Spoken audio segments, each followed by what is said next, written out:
How much have we got going out? As a young man, George Copeland says he had little drive to continue with school.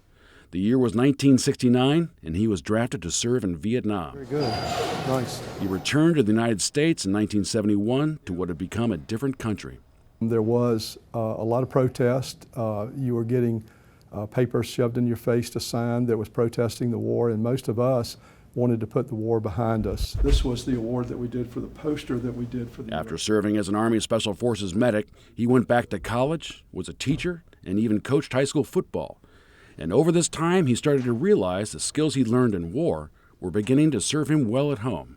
And I think that probably was the thing, probably the number one thing that started to develop my character and probably polish the discipline that I didn't realize that I was getting with my military experience, but it probably gave me a continuation of the discipline that I had learned in the military.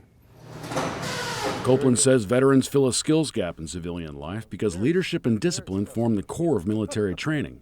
He says hiring veterans can help businesses learn to develop better ideas and better direction. We look for the maturity that these young people bring to the business, but we also look at the dedication, the devotion, and the drive that these people bring. Raven Coleman says her time serving as a medic in Operation Enduring Freedom in Afghanistan taught her a unique form of independence. In theater, it's so much different, and you have to rely on, you don't have somebody like your field training officer just right there with you, stepping you along. You have to rely on all your training, all your knowledge, and make the best decision. Coleman's business handles crime scene and biohazard cleanup, along with end-of-life transportation services she calls death care. She says what she saw and experienced overseas make it easier to help customers navigate through a crisis. When families are dealing on something, usually their worst day of their life, that something has occurred, and a lot of times they don't even know our service exists until they need it, and when they need it, they don't even know where to find it. So we're just trying to help kind of fill that puzzle for them.